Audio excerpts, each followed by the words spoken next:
Thank you, everyone, for tuning into this podcast episode of Trending Echoes, happening right here in the beautiful city of Dubai, specifically at COP28 at the Expo City. We're also joined by a very interesting and amazing guest, which I'm excited about.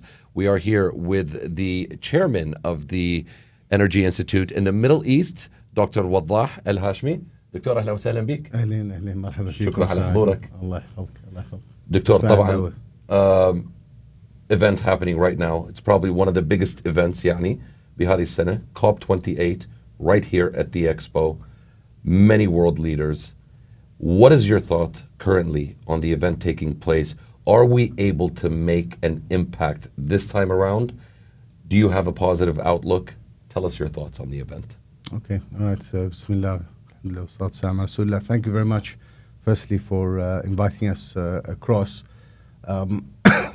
It's very interesting and to be part of this COP happening, obviously, in the UAE and happening at this time of the year and happening at this time in sort of human history, and a lot of expectations. I think big expectations from a lot of people about what's going to happen and should تكون مخرجات, what are the things that we're gonna come out from this COP. And we can already see the UAE playing a very important leading role in setting up funds and talking about in investing into funds to help with with what we would call the just energy transition. And I think it's extremely important to talk about that. And I think it's important to address the climate change issues in a very pragmatic way as well. So yeah, very exciting times, and I really do think that we're gonna come out with some tangible, inshallah, recommendations. And but it requires collaboration. The real impact is going to come as we see the nations coming together and collaborating more towards this. We can see in the last 20 years that there's been a slowly but surely a better collaboration between different nations.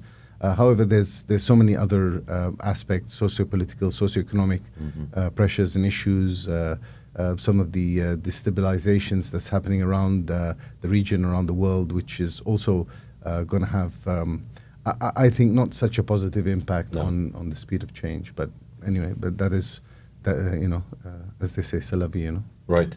دكتور, برأيك يعني ما هو مقياس نجاح هذا الإيفنت?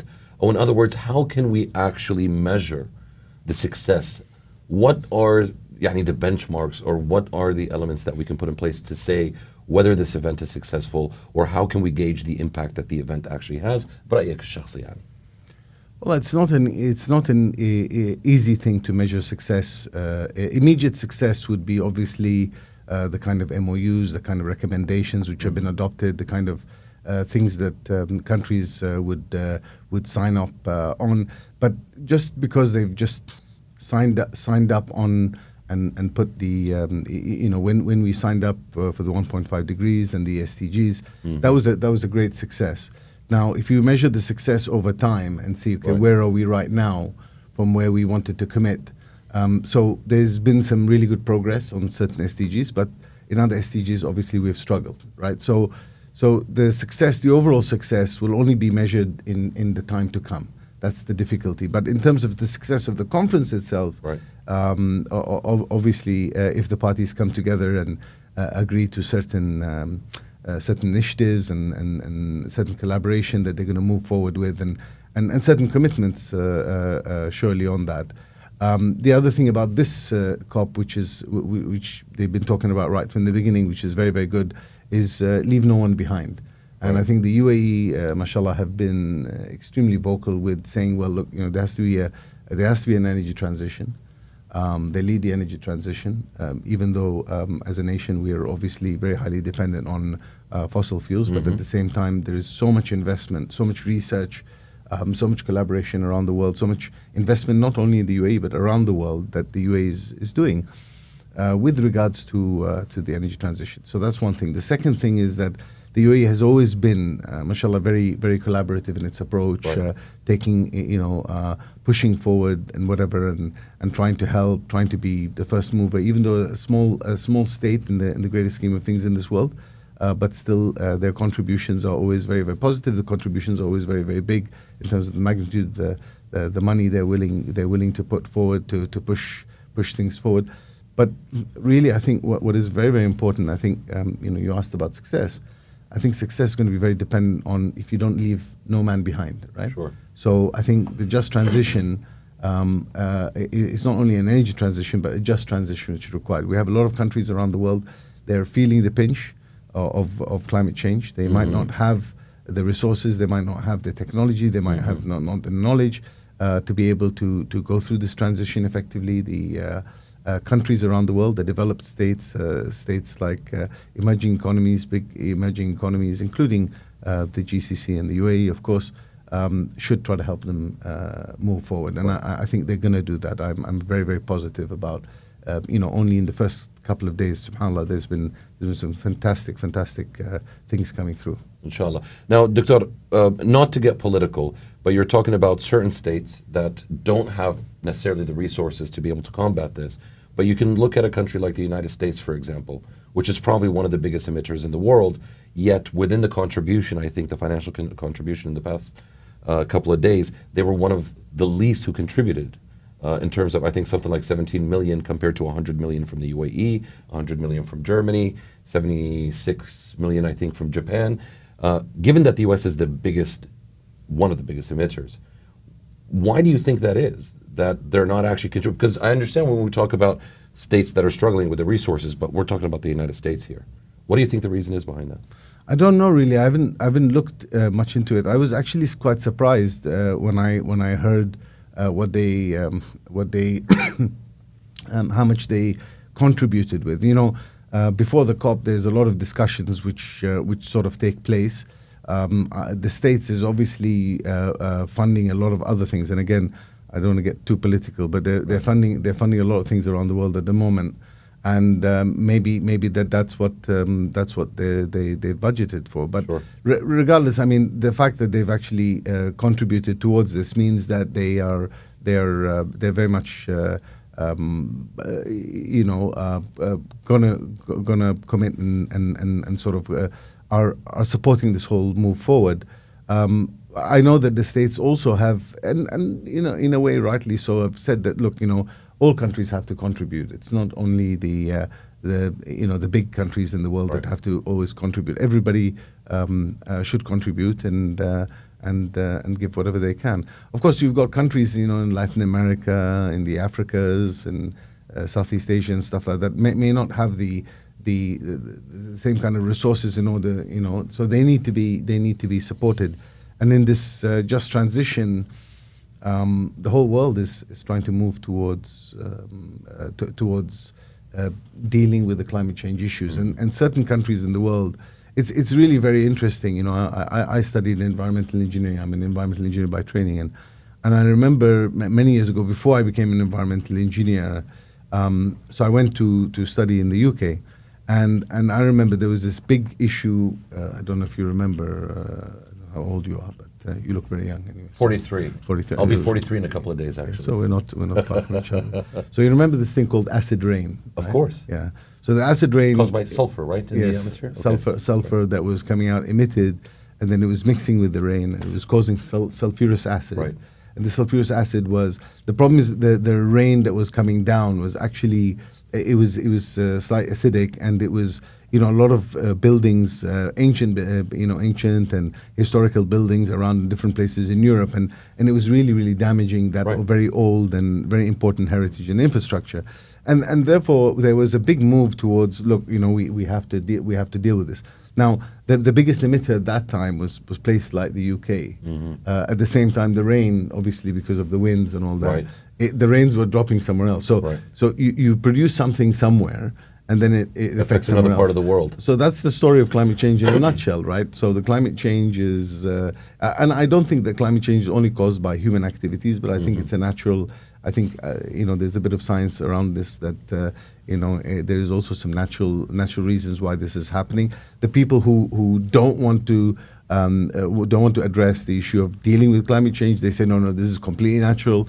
and the people who are they go to the other side. They say no, everything is caused by human beings and climate change. And I don't think it's a bit of a mix of both. But it's very, very complex. It's not simple. The world today,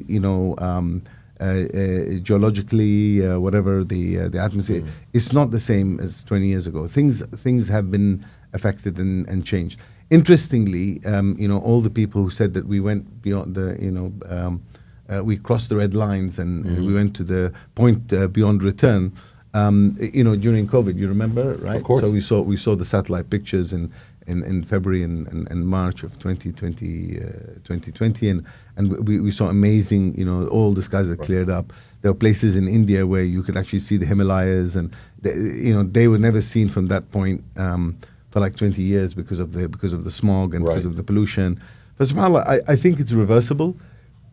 And I think we need to believe that it's reversible, and we need to understand, and we need to play a balanced role in dealing with the climate change issues. I really appreciate how you're kind of looking at things from both ends of the spectrum, let's call it, with people who believe it's one thing versus the other extreme, but then also being able to understand that it is complicated, and I tend to agree with that. Now, I would like to talk about something that I mentioned, that I noticed earlier, the UAE's transition. We understand that the UAE has been quite progressive in its journey to sustainability, especially compared to a lot of the surrounding countries. Yep. How far do you think the UAE has come, and where do we expect the UAE to go or to be in the near and long-term future in terms of the transition? Well, we don't know where it's going to be. The one thing we are sure of is the UAE has been making commitments for the more than a decade now towards moving towards bringing in more renewables into the energy mix. I think the policy has been very, very clear from the Ministry of Energy and Infrastructure that we are balancing this transition. The transition is a transition, and a lot of people don't understand transition. Transition is that you don't switch off and then switch on tomorrow. It needs to be sort of a slow switch off for many, many reasons. We have a lot of infrastructure which needs to be utilized, and these are big investments that need to be realized. The value needs to be realized. Sometimes we need to repurpose the infrastructure. I'm going to be talking in about half an hour on talking about greening jobs and about how do we repurpose, how do we reskill people, how do we bring in and use the skills and capacity. I mean, if you're running an oil company or you're running a renewables energy company, you still need the finance people, you still need the marketing people, you still need the operational people. Sure. Maybe the skills are slightly different, but in many ways it's very, very similar. So the question of the repurposement is sometimes easy in certain areas and sometimes more challenging in other areas. But the most important thing is to have that will. And I think the UAE has demonstrated the will. You can see already, the installed capacity for solar, for example, has been increasing. I can't remember what's the installed capacity right now, but it's quite big, quite substantial. The percentage for renewables. Obviously, the UAE has also had the policy of gas or natural gas being sort of the natural transition bridge, which is the right way because it is it's still fossil fuel, but it's a lot cleaner. Right. And we're trying to fill that gap, but we're really accelerating the investments into that. At one time, actually, we had reached something like, I don't know, kind of about 5.5 cents per kilowatt hour with the solar. 5.5, sorry? Cents, I think, per kilowatt hour, which at one time was a record. Obviously, it didn't last too long because mashallah, the Chinese came in and they broke that record very, very quickly. But we had reached that record. This was a few years back. So the idea of not only just building solar installations just for the sake of saying, we have a solar plant. No, really, I mean, it's part of the energy mix. Energy security, is a very, very important thing, and the UAE, like any other country, has to look at energy security as well. Absolutely. So it's greatly appreciated the way that I think we have a very balanced and a very pragmatic approach towards energy management here in the UAE, and that's also coming out in terms of the positive. I understand that you're also going to be talking at a session that we have, along with Trends, about the barometer that you got, energy barometer, UAE's energy barometer. Am I saying that correctly? Yes. Okay. Can you tell us a little bit more about that project? What is it exactly? Okay. So sometimes, called the barometer study is similar to what we call a climate survey. Climate survey is to really try to understand where people's minds are at the moment. The energy barometer is something that we have been using in the Energy Institute in the UK for the last 10, 15 years. What it does is every year we actually ask all the energy professionals within the membership. The Energy Institute is an institute which is more than 100 years old. Sure. It's one of the oldest energy institutes in the world. It is incorporated by Royal Charter. That means that you become a chartered engineer, chartered environmentalist, chartered energy manager through the Energy Institute. So the Energy Institute had started this barometer many years ago, as I said. And every year just to check because then in the UK the Energy Institute being a non-government organization, membership organization, would then be able to help the government understand where the minds of all these professional energy specialists sits. What is very interesting, and we will be speaking about this on Monday when we officially launch the report.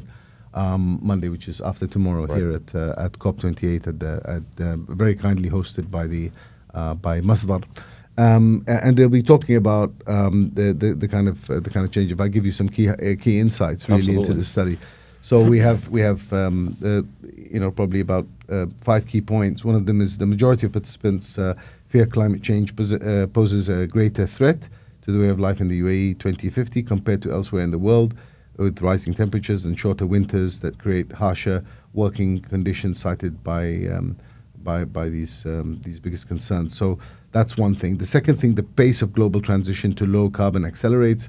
They also identify risks to the UAE's economy associated with the dependence on obviously fossil fuel markets and higher than average sort of energy consumption intensity, because we are seeing great growth. And great growth needs to be supported by greater capacity, right? Sure. To be able Absolutely. to fuel that kind of growth. There is confidence, however, in the prospects of meeting the targets designed to counter these risks, right? So more than 60% of respondents expect that the UAE to meet or exceed the 2030 emissions reduction goal and cut that by about 40%.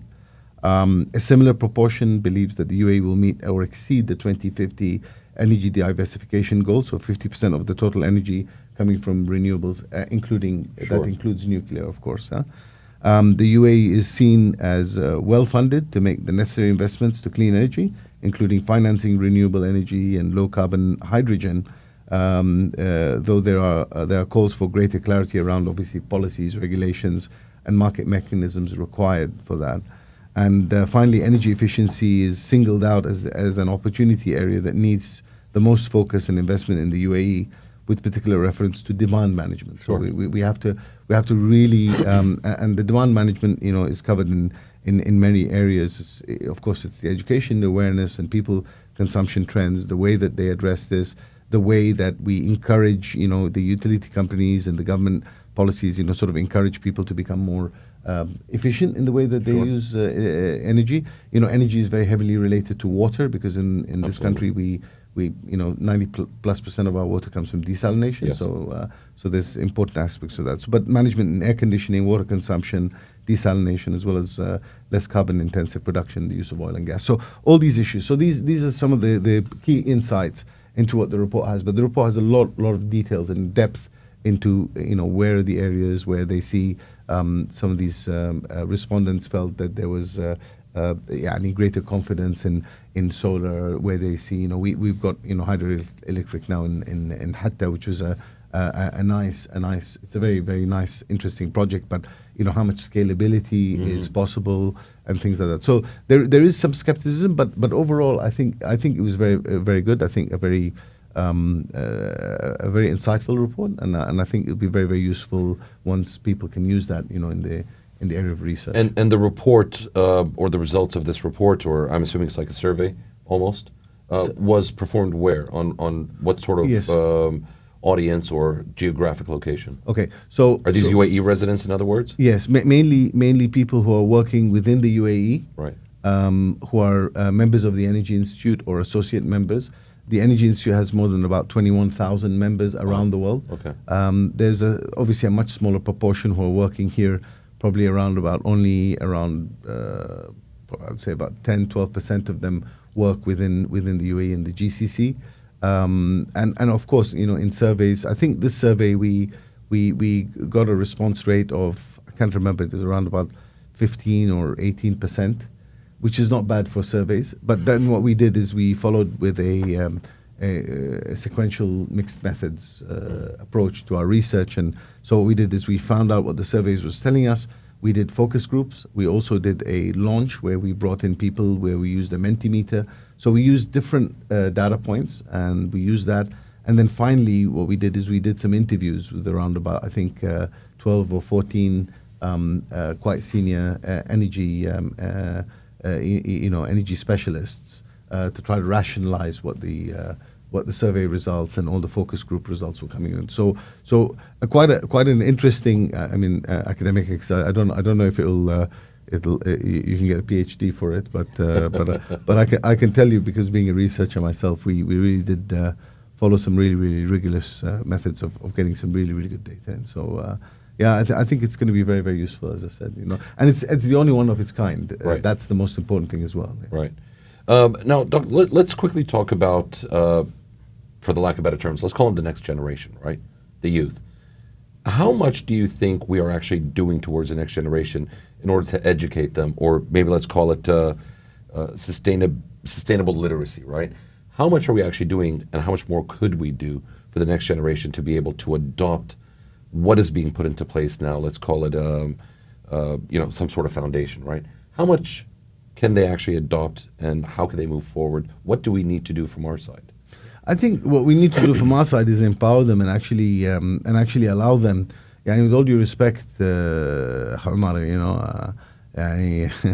these younger generation are the ones who are actually pushing for this more. We're the ones who are a bit more conservative and saying, okay, we need to do this, because we tend, as we grow older, to become to like greater stability and not like disrupting things too much. But younger people have got greater amount of disruptive thinking by nature, and therefore, but they have a lot of ideas, they have a lot of innovation, they have a lot of great thought. I see this in my kids. They have an awareness of, like, for example, the amount of energy they're using or the resources that they're using. I mean, I'm very lucky to have be the father of the UAE's youngest twin chefs at the age of 13, becoming certified commis chefs, and they do a lot of workarounds. And even when they did their diploma, they were talking to me because of my background in some sustainability. And I remember my daughter talking to me about, hey, Dad, this thing about sustainability, this, and trying to explain to the concepts. And it's amazing that these concepts are actually quite natural concepts. They're natural concepts, and natural concepts that they understand. Sure.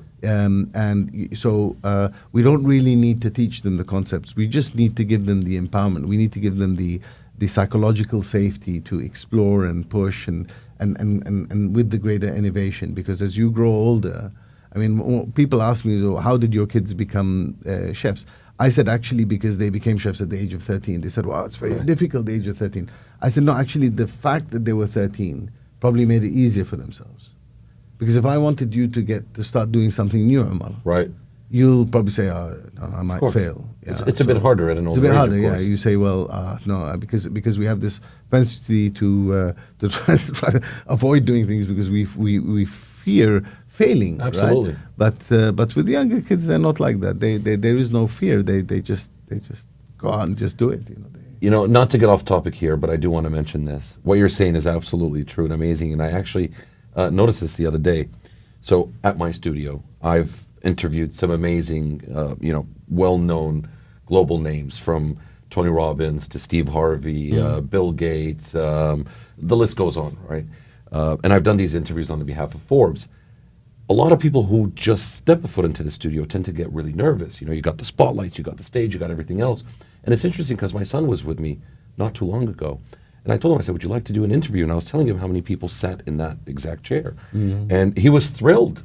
And it was very natural. He's 7.5, mind you. But it really got me thinking how at a younger age you're willing to take those risks or initiatives or steps, whatever it is, but we become less considerate of the opportunities once we get older because of the fear aspect. So, of course, so we need to guide them, we need to support them, we need to give them the psychological safety. There's a lot of stuff. I'm also the chairman for the UAE chapter advisory board for the Board Directors Institute, GCC, and just a couple of days ago I was at the Hokama Institute conference.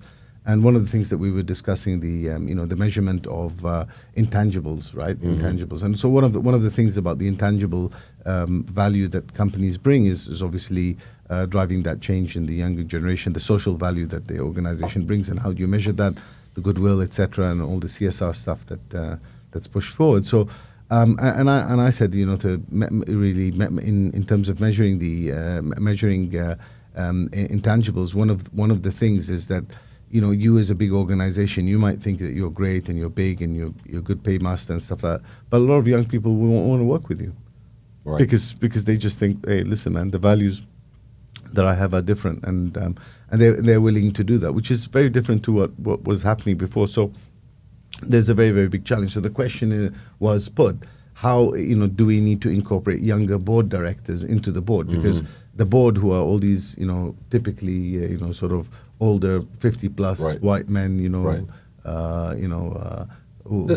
typical stereotype. Yeah, it's typical stereotype, and I've got a golf handicap of around about par 15, minus 15 or something like that, and these guys, sort of make decisions for companies on a strategy which is going to have 5 to 10 years forward.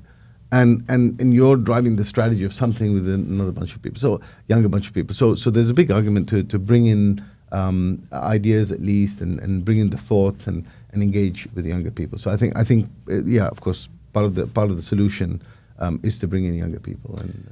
And two things before we wrap it up. Number one, obviously, very glad and thankful for the trends for allowing this platform, being able to give us all a voice. To be able to send a message out there. So two things. Number one, what is it that you would like to share with the audience?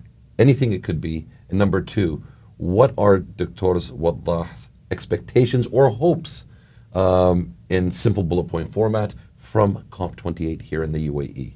Okay. Well, let me also say that I'm very honored and to be moderating a session, inshallah, in the Atlantic Council Trends event, which is happening on Tuesday. I think Tuesday, the 5th, I believe. Yeah, 5th and 6th I'm very happy to be part of that. It's going to be a panel, I think, about energy transition and stuff like that. I'm really interested in moderating that and hearing and learning from my fellow panelists. I think in terms of, I think your first question was. What message would you like to share? I think the message is be positive. I think we have to remain positive. I think there's a lot of things which are happening around in the world at the moment. The world is becoming very, very complex. There's so many things happening around, but I think we have to, as humanity, have hope in the way forward. I think, and I'll give you just one very simple example. In the past, we had this big problem called the ozone layer, and we had a big hole in the ozone layer. I think we that problem hasn't 100% gone away, but it really has. It could have been much, much worse. We took action as humanity, and we said, okay, we're not going to use CFCs anymore. We're going to get rid of things that were really destroying the ozone layer. We put our minds together. We did it, and humanity was able to reverse something. So it's when people tell me, oh well, no, it's just we've got to the point of no return. No, I think of course there are certain things which we've polluted a lot of rivers, but now we can work on the technology to clean all that up. Right. So that brings us to the last point on COP, and where I feel that COP's going. I think COP this time is going to come up with some really tangible and very pragmatic solutions moving forward. Now, again, we go back to what you asked me, how do we measure success? I won't know. We'll have to measure it in about 5 years' time. But we have to be committed. We have to be positive, and we have to work together.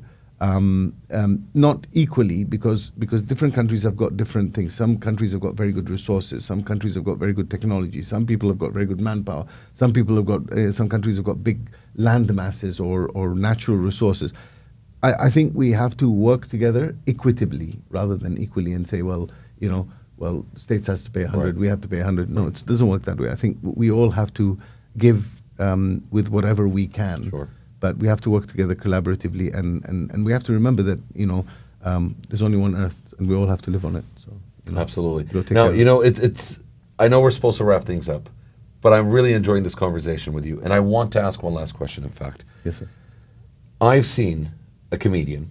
I mean, he's a comedian. Maybe we shouldn't take it too serious, but it really was eye-opening when you're talking about we only have one Earth. A lot of people say we cross a point of no return, and it's interesting because this comedian said that if people believe that we can actually, first of all, the question I want to ask, based on what the comedian said, is, what are we trying to fix here, or what are we trying to protect? Are we trying to protect Mother Earth, or are we trying to protect ourselves as humanity? Because his joke was, a lot of people are delusional, thinking that we need to protect the planet, because the planet has been here for 4.5 billion years and probably will be here for a lot longer than that. The planet has always managed to wipe us out if it wanted to, fix itself, and stand around. So really, is it the planet that we're trying to protect, or is it humanity we're trying to protect? And how much truth do you think there is to his joke of, we can't really do anything to harm the planet? What are your thoughts on that? Yeah, no, of course. I sort of agree with the cynicism. So, so I was, I was at an event a couple of days ago with the board directors, and there was one of the directors, the members, had asked someone from the IFRS, the International Financial Reporting System, and then he was saying, but the Europeans and are always talking about this and the just transition or whatever, and then they don't want the Africans doing this, they don't want them, and this is going to affect people's lives and the quality of lives and stuff like that. And at the end, the CEO of the BDI said to me, "Oh, I was surprised that you didn't give a comment." I said, "No, I don't give a comment, on this." I said, "Yeah, I kind of agree with this point of view, but I also agree with the fact that we've got to do something. We've got to change something. So it's not, you got to have a very balanced approach. I've got a very, very balanced approach towards everything. I don't like swinging from side to side." And but the issue is, I told him, just as a joke, I said to him, one of the ways I can develop a fund that you only one industry, and you're not going to need any other industry, and you'll have so much money, you'll have surplus money, that you're going to be able to take that money and spend it on other things as well, besides for dealing with climate change issues and the 17 SDGs and then some, Right. And he said, "Yeah, really? What's that?" I said, "Every time any country drops a bomb, right? They should offset. With? They should offset with buying carbon. So they should then buy the Right. carbon, put it into a fund, Right. And that fund, Right. and then let's see how big that fund is going to be in a year's time." Right? Wow. Yeah. So and I think and I said, in terms of the S1, S2, Yes. kind of emissions, Yes. also the weapon manufacturers, the countries behind the weapon, all of them should also do their bit and pay for offsetting that carbon. Absolutely. So then we can continue with these wars and blow things up and keep on because every time you throw bombs around the world. I mean, there's a Right. a huge amount of pollution, huge amount of thermal energy which is released. And then we talk because a lot of people become very skeptical. They say, "Well, you want me to change my car from a petrol car to an EV car, which requires so much energy to actually manufacture the car, the batteries, all these issues that go back to mining. It's a very, very complex issue." And then you say, "Well, we continue to do these, so we could do all this with industry, but at the same time, the biggest industry and then probably the most profitable industry, regrettably, in the world is obviously the arms industry." And so I'm not being cynical. I'm just saying it's a nice idea, Yeah. And I'm interested how much, if we offset those, by the same standards and offset Right. the carbon there, Right. how much money, and we just had a fund, and a fund dealt with the UN. Right. And then every time you drop a bomb, you sort of had to pay some carbon credits. I think we'd be... There's got to be a way to billions, somehow measure that. Yeah. And I'm kind of worried now that you might have given me something that's going to keep me up at night, just trying to calculate. But, Dr. thank you very much. It was an absolute honor for being here. Ladies and gentlemen, there you have it. What a wonderful conversation with Dr. Waddah Al Hashimi. Thank you, ladies and gentlemen, for watching this episode of Trending Echoes right here from Dubai. And we'll see you in the next episode.